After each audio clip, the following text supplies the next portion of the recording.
Welcome back, ladies and gentlemen, to the Under Review Podcast, episode 53. Give or take one or three. Yeah, sounds about right. Not 51, I know that. Episode 53. Today is our last edition, or re-edition, or addition, subtraction, multiplication, whatever, episode of the transfer portal. As we're wrapping up teams. Man. Is it 12 through 16, alphabetically? Yes. Texas, Texas A&M, Tennessee, and Vandy. Sounds about right to me. Some more of these teams, they were hard to come by. Not in the South Carolina hard. Well, Vanderbilt was, but we already knew that was going to be a task.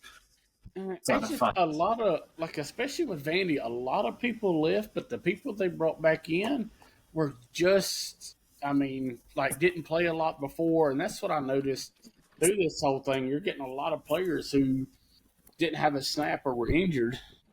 Yeah. I want to say they had a receiver, defensive back. I don't know what he was. He went to Georgia, and he's changed his positions 12 times. I couldn't even keep count of what he was. Yeah, he's got more jerseys than TJ Finley. I was about to say the same thing. This is the transfer portal show, episode 4. I think I got some slides. I got some slides backwards. We'll figure it out. Next week we're going to be bringing you. We got 3 episodes, I want to say, before we start our beginning of the season team previews. Team preview, yeah. I started on it. You've got what I've sent you so far. Right. So not a lot of hard work, but question, just so I know and the fans know, we're doing 2 teams an episode. Yeah, just like we was going to do last year. Okay. They're going to be shorter because we bumped it down to 3 key departures, 3 additions, and we'll run through the schedule just a little bit. Not really. So that's going to be the whole team, not just transfer portal, graduation. Yeah, who left, who came in, recruiting class, draft class. It's the biggest 3 out of all those scenarios. That'll be coming. Like I said, I think it'll be next week, or no, that episode's be about a month from now, I want to say. Right, because I know 3 weeks. We talked about the other 2 episodes. But, there's an episode in there. It's going to be 3 weeks because the episode that's in there that we didn't have a name for is going to be dropped down to the week before the season starts, and that is our final rundown of how we're placing every team win-loss wise. Yeah, 1 through 16. It'll be win-loss wise and our projections. Oh, that's fun. It is fun, but now with everything, the college landscape changing with all this stuff, it's so hard to predict because even we've said it before, I don't think there's going to be too many more dynasty teams in this new college football era. Maybe 2 out of 5 years or something like that, but nothing like the Sabins and the Georgias. I know I've done my preview a little bit earlier this week, and I was getting some backlash already for some of the records I've had teams, but it's mine. It's my opinion. Again, like we said, if you want to get your own podcast. But it's just how I feel comfortably going into the season for these teams after doing research on them and seeing what's coming in, what's coming out, and everything else. Well, too, with that, this brings a whole lot. This is the first super full year I feel that we've integrated with the transfer portal, all the outside factors. So, it's kind of the new norm now, which stinks, but right.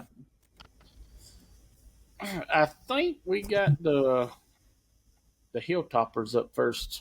Should be the Volunteers. The Hilltoppers. Was it Bonnie and Clyde team? Yeah, they die at the end.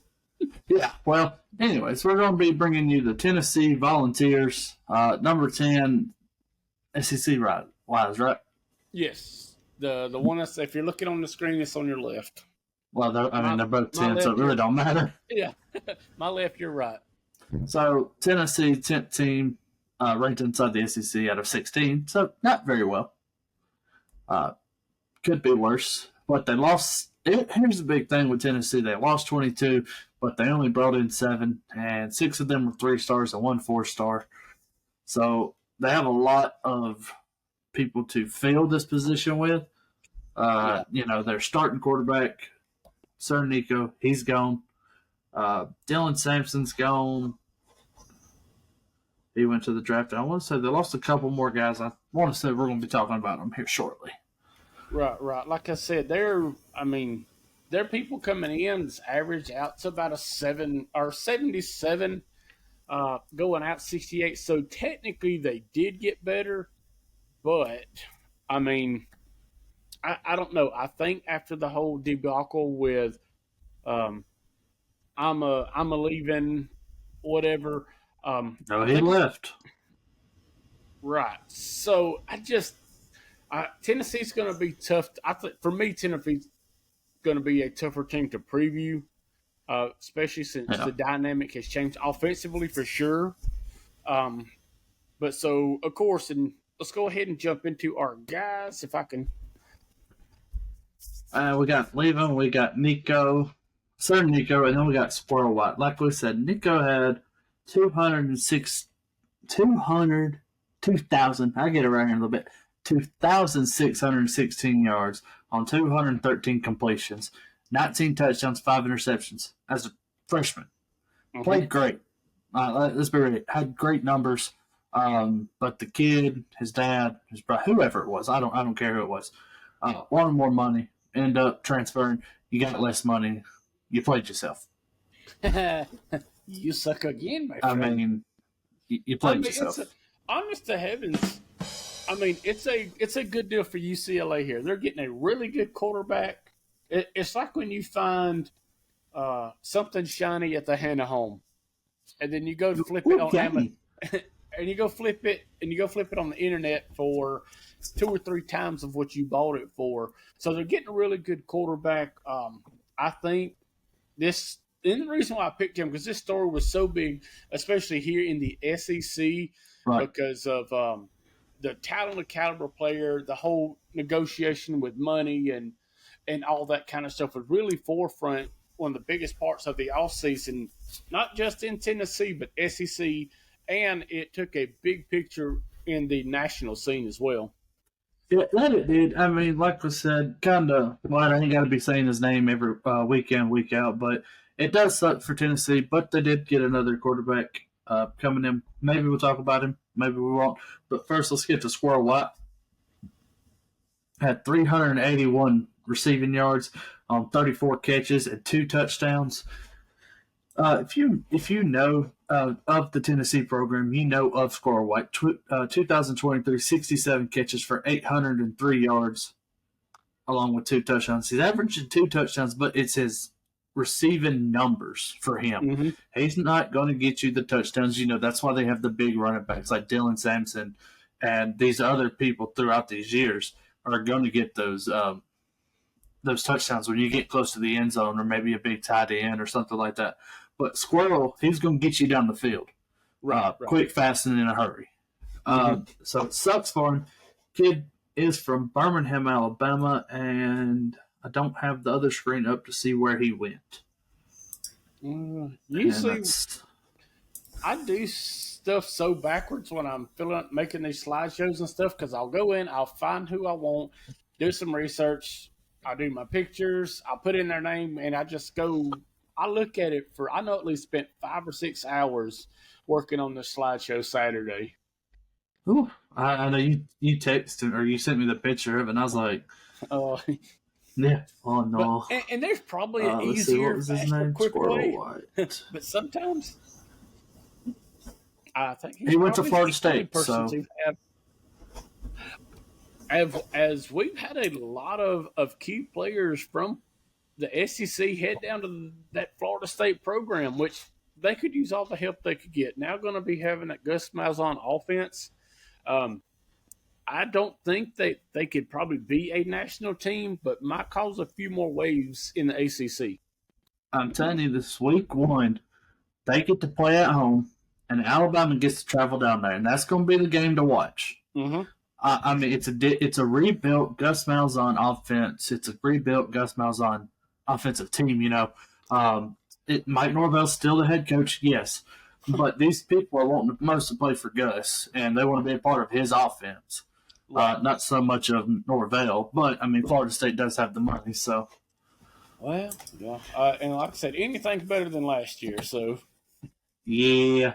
And then the next kid, we're these talking are about coming in players. Joey Aguilar from Appalachian State was a quarterback. He will be a graduate senior this year. Last year, he had 3,003 yards on 218 completions, 23 touchdowns, but 14 interceptions. That was a big number right there for the kid.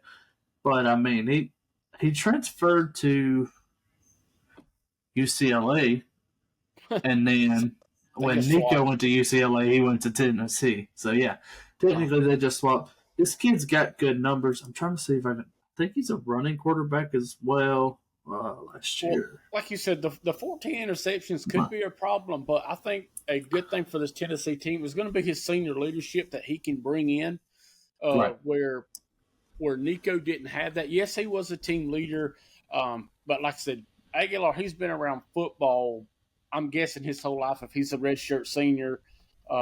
And really stepping into that role, I think Tennessee needs a few more leaders now that the whole dynamic has changed. So this could be a really good piece for the offense. Oh, of course, that is. It's 1-0 already. Somebody had a home run. As long as it ain't Bryce Harper, I don't care. This kid played. I'm not seeing it. Oh, there he is. Colton Hood, cornerback from Colorado. 24 total tackles, 20 solos, 6 pass deflections, 2 interceptions. Had a lot of interception yards, no touchdowns, 105 total interception yards. So, kid, he likes to run with it. I think. Go ahead. He was on the other side of the ball of Hunter. And a lot of people didn't throw to Hunter or Hunter's side, but I remember because I did watch a few Colorado games just to see the struggle and them get beat at times. And I remember this kid. I remember his name. So I don't know how much Tennessee is suffering from all the departures, but this is going to be a nice addition for the Tennessee defense. I agree with that. Again, it's how we said it to a lot of these players. How are they going to transition into the SEC? I think this kid has what it can take. Definitely boost his draft stock up. Coming into Tennessee, kind of being that leader on that defensive front or back seven for this Tennessee Volunteers team. Could be big numbers for the kid. I project to see that number from 2 interceptions jump up because he's going to be on the 1 instead of like last year when he was on the 2 or the 3. Because, like I said, he was opposite of Hunter. So maybe 4 or 5 interceptions, 6. His numbers are going to go up. Just a question, how much are they going to go up? But I project big numbers from this Colton Hood kid inside of a Volunteers jersey this year. Yeah, I like it here. I think wrapping with Tennessee up here, these are really good pieces for the leadership-wise. The talent's there for these guys to come in and play on an SEC level. Whether Aguilar is going to be the starter at Tennessee or he has to work the depth chart. But I think he'll be able to step in, especially after, a couple of times that Nico went down. And I think the other quarterback, he had a handful of good drives, but I don't know if it will be able to sustain the QB1. Right. And then with the Hood kid. So really good. Woo, already. Good for their defense. So I don't know. I like a B+ right here. I mean, yes, they lost a lot, but with what they got coming back, I think this could maybe push an A- here. These are 2 of my favorite picks here. I mean, not based on solely the picks. I'm going, I don't see a lot of the stuff coming in from this Tennessee team. I mean, like I said, they only got seven guys coming in. I expect Joey Aguilar to have a big season. I really do. Top 5 SEC quarterback coming into this season. I'm going to say a B minus. I'm not really, just jumping up and down for it, but not feeling the Cheerios and the bowl of Frosted Flakes here. But I'm telling you, I think this Tennessee story, and all eyes are going to be on Tennessee anyway because of the departure of Nico and stuff. So I think it's time for Joe to show us what he's got. Yeah, I watched him play at Appalachian State, but he's good. But now we're going to flip over to Texas, the reigning, well, not the reigning, but number 2 team inside the SEC. Well, there was number 1 at the end of the season, but lost the championship game to Georgia. 16 players transferred out. Most of them, as you see on the screen, 3 stars. Okay, no biggie. That other one was, I think, a guy we're going to talk about. And then 11 transferred in, 7 3 stars, 3 4 stars. Yeah. And I think they got a non-ranked kicker. So that's your numbers. And their numbers are just people on the average that they're getting in is a 75. And then what they lost out about 68. So they gained a little bit of talent there, but this one hurts. Yeah. Malik Agbo was an offensive tackle, 6'4", 280 pounds. We'll be playing in West Virginia next year. But the big guy, he had a down year this year for the Texas Longhorns. And that is Bert Auburn, who is committed and is going to play for the U this year. Excellent on extra points, 100%, 64 for 64. But when on those field goals, it got a little shaky, 16 for 25, only a 64%. 0 for 2 on anything 50+. And then half on 40 through 49. He's hitting 6 out of 12. And then missed 130 out of a 39. When he started at Texas, it was that first year that Alabama went down there and played. And then I remember saying, look, Auburn's still going to beat Alabama when they went to kick that field goal. But no, like I said, there was a lot of these teams, especially here on this back end, that besides Tennessee here, because we all know the circus that was around Nico, but two decent guys that are leaving a pretty established program coming into the SEC for their first year. So, it hurts, but I think they'll be okay. Yeah, and like I said, we had some other picks. We had Jonte Cook, the second wide receiver who went to Washington, and then a fellow SEC named Amari Niblack from tight end, used to play at Alabama, goes to Texas. Don't play it as much, says he's fed up with it. He's going to play for Texas A&M next year. But besides those 4 names that we have mentioned, and they lost a 3-star punter who went to California, besides those names, this team is going to look a whole lot different into a perspective offense, defense. But like I said, that's a song for another time that we will get onto later in the season. That we'll get on later into the season. But, you got to do what you got to do. All right. What you got, Marty? Oh. Jiminy, did you see my message? Yeah, I saw it. I was trying to fix it. Okay. All right. So coming in for Texas is Mason Shipley and Matthew Caldwell. Shipley, this kid can flat out kick the freaking ball. I looked up some of his numbers. You are losing Auburn, and I think Shipley's going to fit right in to take over that spot and maybe be a little more productive from that 50+ range. Yeah. So, and was Caldwell your guy from Troy? Yeah. Yeah. What's the numbers on him? Well, I'm pull up the numbers for Mason Shipley right here. He went 53 for 55 on extra points. That's 96%. It's okay. I missed some of the time. But that may be good. The numbers right here is what it gets. 15 for 19 on field goals. That's a 78.9%. His longest was a 60-yarder, and he went 2 for 3 from 50. He struggled on his 30 from 39, though. That's where he missed his most at 2, and then missed 1 from 40 and 49. But you got to think, this Texas State team, they wasn't scoring a lot. Well, I lie. The quarterback had a lot. But I think they went for 2 a lot. I don't know. But he wasn't getting a lot of opportunities, you know. He only had 55, roughly about 70 kicks this season. Not if he was on special teams or like kickoff. But, I mean, great kid, you know. He could be a guy like Graham Nicholas or the kicker that went to Alabama last year. That's him. A young guy coming from a lower level college because he came from Miami, Ohio. So it could be a plus for them after losing third Auburn, which, man, I thought he was just going to graduate from there, Right. but apparently not. Yeah, I didn't know that, and that's because he spent all his years at Texas, and now is uprooting his senior years. Always hard for me to fathom. Right, and then we're going to bring you a kid called Matthew Caldwell, who last year played at the Troy Trojans.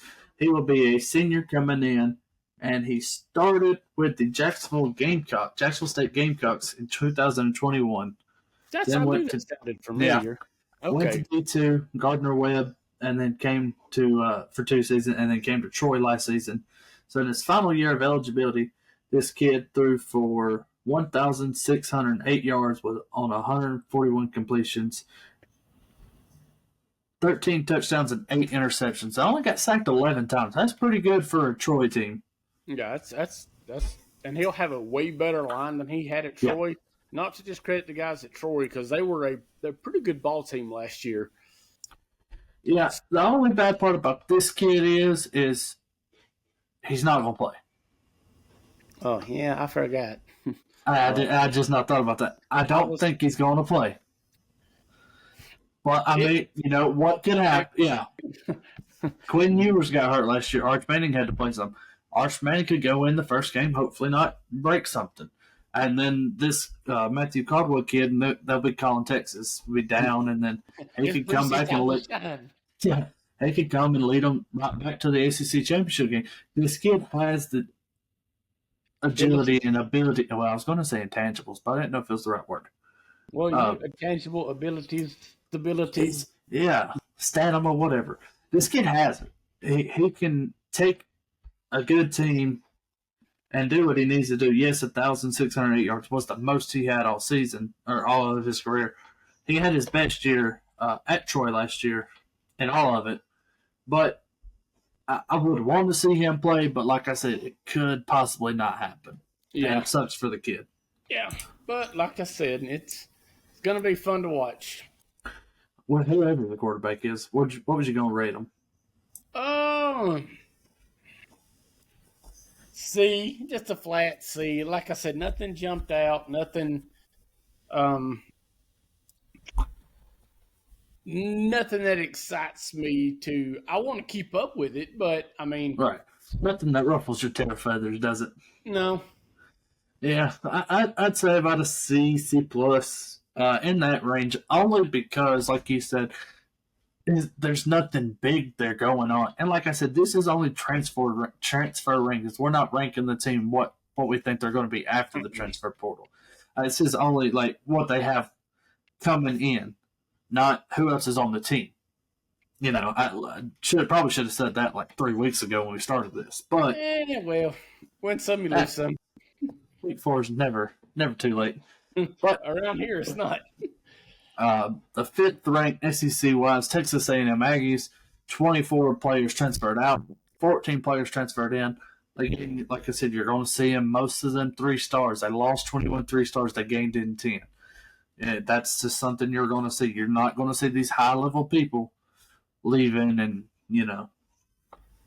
Because I figure your 5-star guys, like, I mean, I guess right now Ryan Williams would kind of be the exception because I think he's super committed, especially him being freshman last year and all that. They're going to stay with one team, or it's either they're going to stay with one team or they're going to the draft. So Yeah, well, yeah, like Jeremiah Smith, you know, kids like that, you know. But who we got leaving is the QB1. Well, partially QB1 at the time. Well, Connor Whiteman. They had like 3 QB1s at one time. So No, there's only 2. It was Wagman and Reed.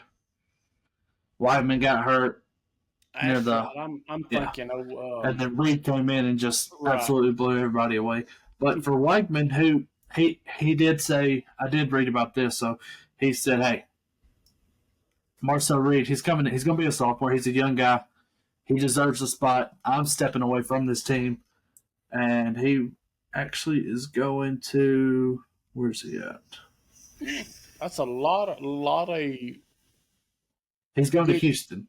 Yeah, a lot of good character right here for Wigman to let Reed step in, and to know that and that's good friendship right there. Whether it may be truthful or I say thoughtful or not, but to step down to another school for another kid can shine, man, it says a lot about a person. Inside the SEC too. Exactly. But Weigman had great numbers, 819 yards, only on 64 completed passes. He did have a 56% completion rate and 3 touchdowns to 5 interceptions. But like I said, man was hurt. But he said, "Hey, Marcel Reed, kid's got it. He's got it. He just needs more time inside the system, being QB1, not being my backup." So he stepped away, which led the lot for Marcel Reed to be what could be a good sophomore season this year.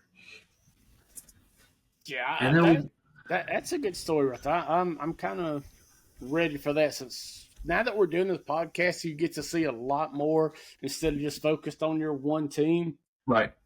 Then we got an interior offensive lineman at 6'4", 330 pounds, Cam with a K, Dewberry, going to the University of Alabama. That's what it said. Yeah, he did go to the red team. This is a really, really big kid. 6'4", 380, 350? I just said 330. My bad. Yeah. Big old boy. Like I said, I don't have a lot of offensive stat numbers. Yeah, I couldn't even tell you if he played. But he did. A big old boy. Yeah, I did research. Like I said, in offensive linemen, they really don't have a whole lot of stats, pancake blocks and stuff like that. But I tell you right here, it's odd to see an offensive lineman wear the number 99. Yeah, because I thought defense at first, but when I got to look in, I said, no, sir. No, when his jersey popped up right there, I said, oh, he might have got it wrong. But that's the kid. That be that man. No, says I. I think he started the last 6 games for Texas A&M. Because somebody got hurt, he stepped in.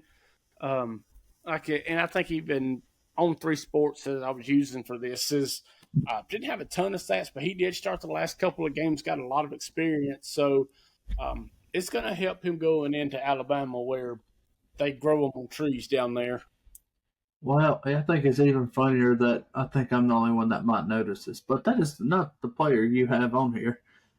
Why you got to pull me out like that? It's not even a player on the roster. Okay, it could be his old number. Because the 99 that's on the actual team don't look like that 99, so it could be his old number. We'll go with that.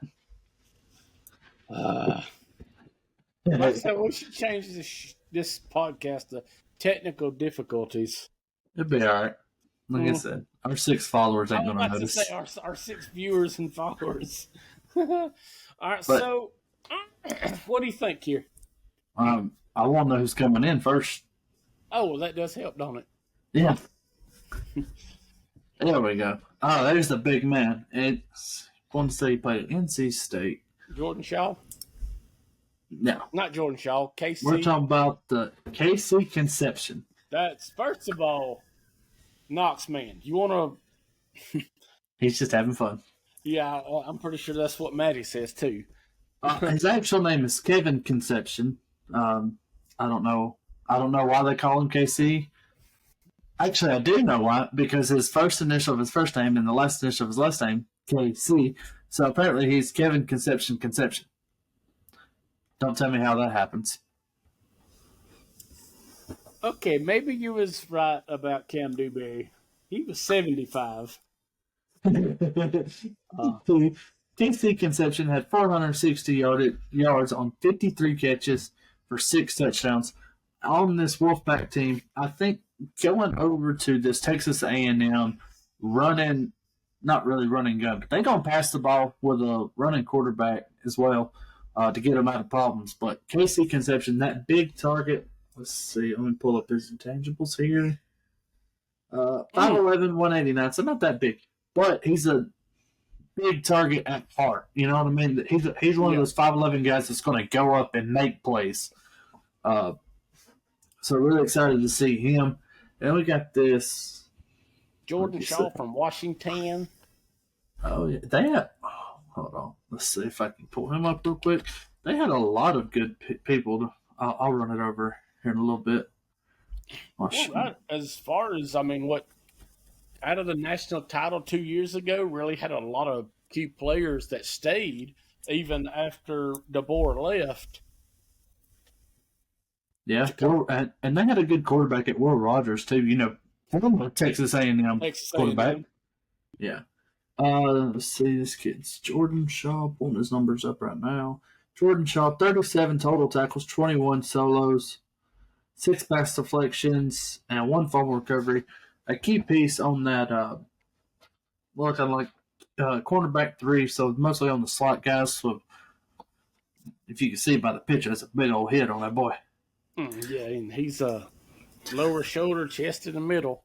But like I said, this team also got, like I said, Amari Knobloch that we talked about earlier. A lot of SEC guys. TJ Searcy that we've talked about in the Florida episode. Sam Mpiba from Georgia, who was an edge guy. Let's see. Another SEC wide receiver, Mario Carver. A quarterback from University of Alabama, Jacob Zeno. Micah Hudson, Michael Riley Decker from Auburn, and then Julian Humphreys was probably one of the biggest guys that did get snubbed at. But I'm glad you picked somebody else so we could talk about somebody else, because I know we talked about Humphreys in the Georgia episode. We did. But I thought this that as well. Yeah, if we had 3 people, then it'd been okay, because, but since it's just us 2 picking, I'm glad you picked somebody else so we can talk about them. But this team coming in, I'm giving my rate right now. It's a solid A. They have a solid class coming in. Maybe even an A+ if you want to lean that way. I mean, it's up to you. But like I said, Julian Humphreys, cornerback 1 at Georgia. Then you get a cornerback 3, Jordan Shaw, coming from Washington. Then you got Searcy and Mpiba coming from SEC already.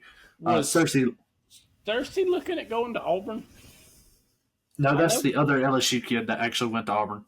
Okay. We had one sign. Okay. One out of 2 ain't bad. I mean, Texas A&M, they are really good at getting portal guys. Right. But with all the 14 guys they picked, it's a solid, like I said, solid A for me. Solid 95.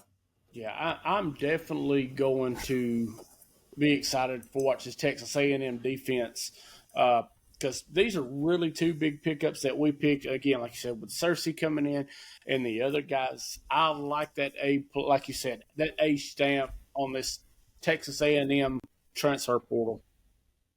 Yeah, like I said, it's going to be really fun to watch. And then finally, what brings us to the last team of the SEC transfer portal. So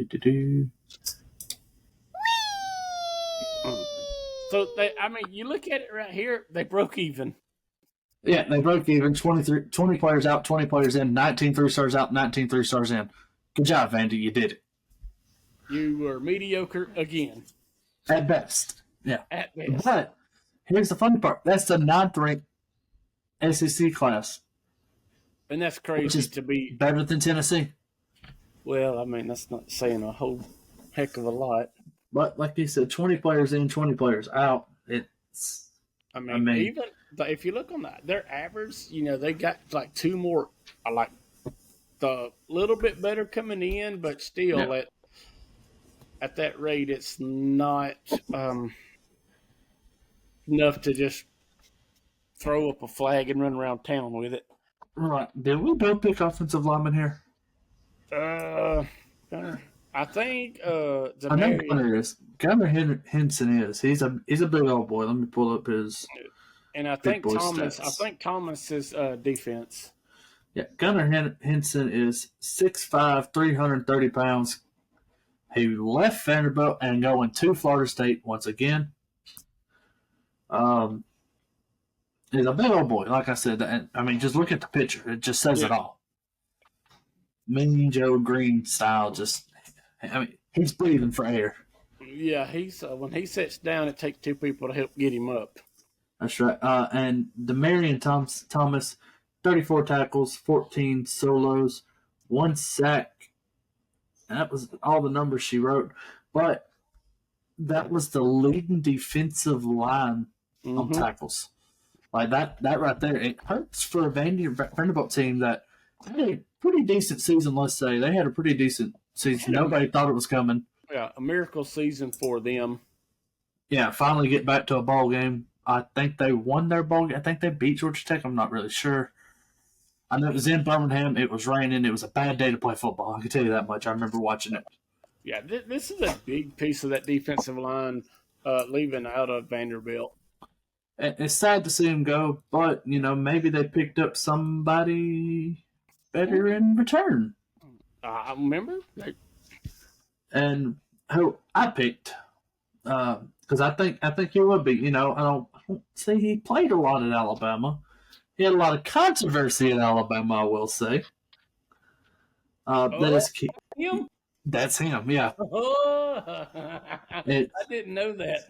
Yeah, Keanu Colt. I thought it was not. Well, not. Exactly. Like I said, 5 total tackles, 3 solos, a half a sack, and a fumble recovery. That's all she wrote here for this kid. But player has a lot of upside. I think you want to say he's only a freshman. Oh, I lost him again. Your girlfriend and your daughter's up. He'll be a senior this year, so I lied. Not really a lot of playing time in Alabama, but going to a Vanderbilt team, you're gonna play. Yeah, you're gonna. With this kind of talent this kid has, you're probably can be a starter. Maybe he needed to go to Vanderbilt to have that breakout season right before he leaves.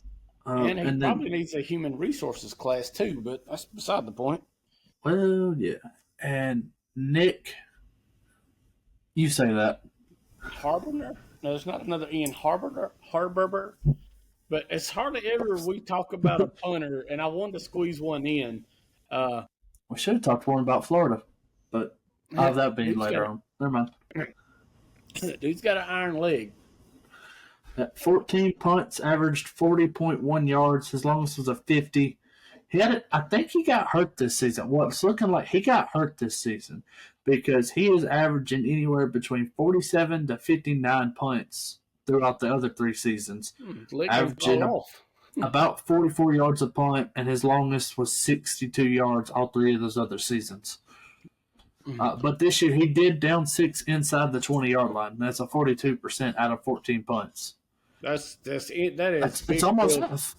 Yeah, that's big field position when especially at Washington State, they're not known for the best, but that's going to be good for Vandy if you can pin a SEC offense inside the 20, especially if you're playing, I don't know, Death Valley or something like that.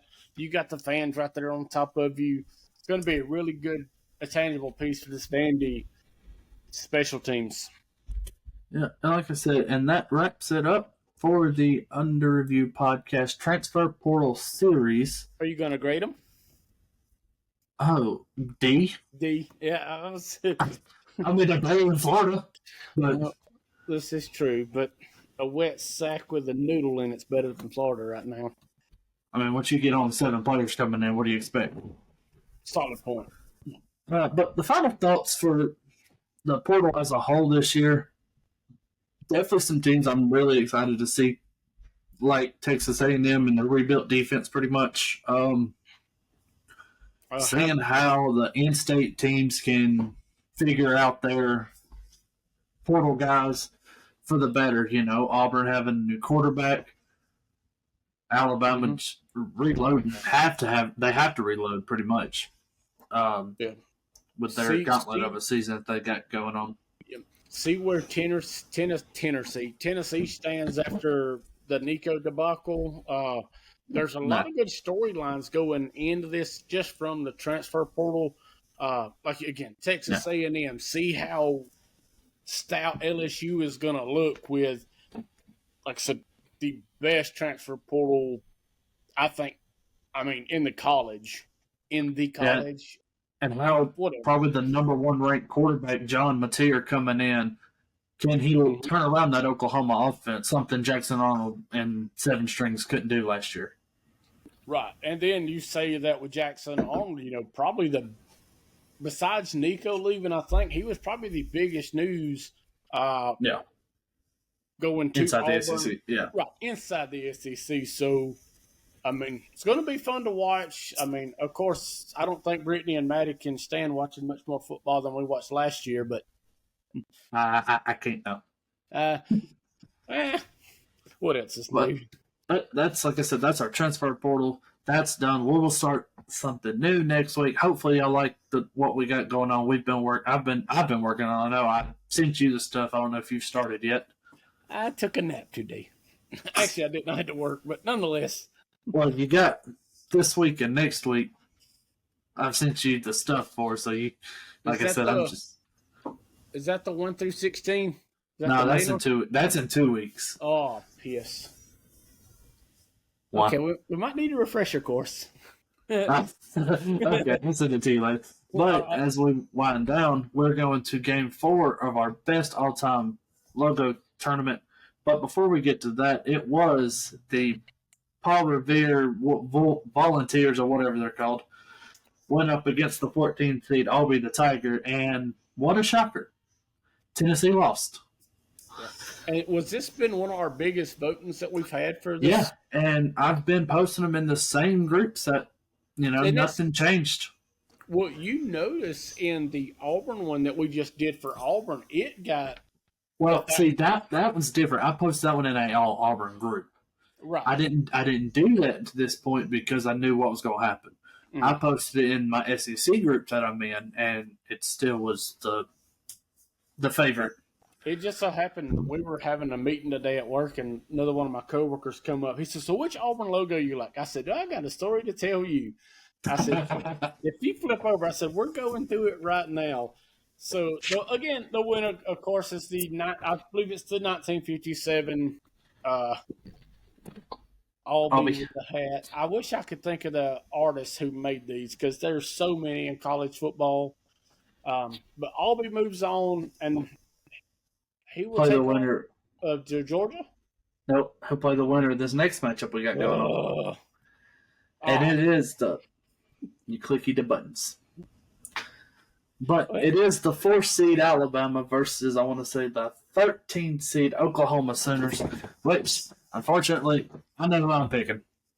No, I told me and Brittany got into it the other night because I said, "So did you vote on the Auburn?" She goes, "Why no?" And I said, "Fine, I'm voting for Oklahoma."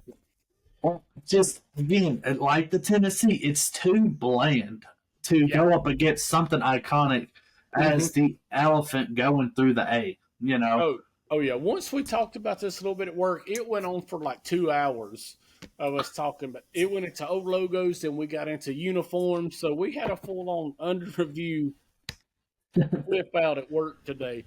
But no, again, this is super iconic, especially if paired right now that all this retro's coming back. When they put it on the hats and the black shirts and the shorts, it is one of my favorites.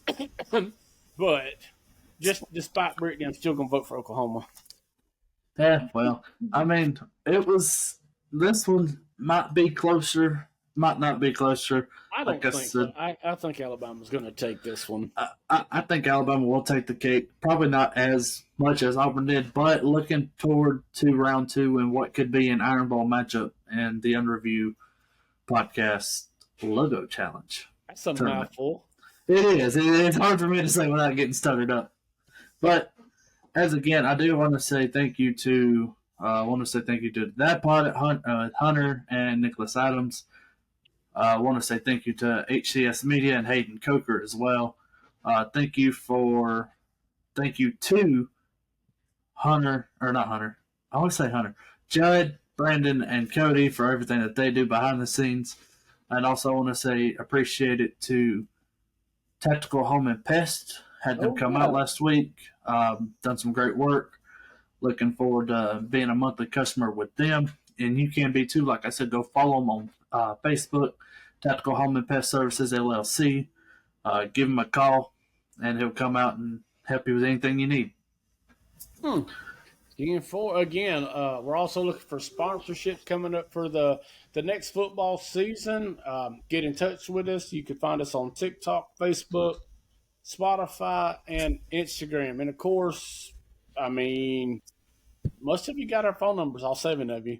So, and like I said, Facebook Messenger, anything. Yeah.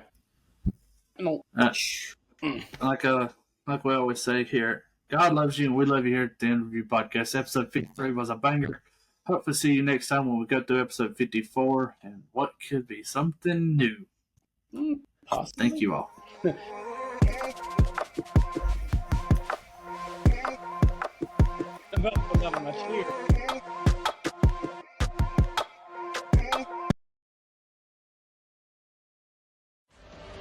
Thanks for making the call to go under review. Join us next time as we go to the monitors. Until then, keep your flag handy.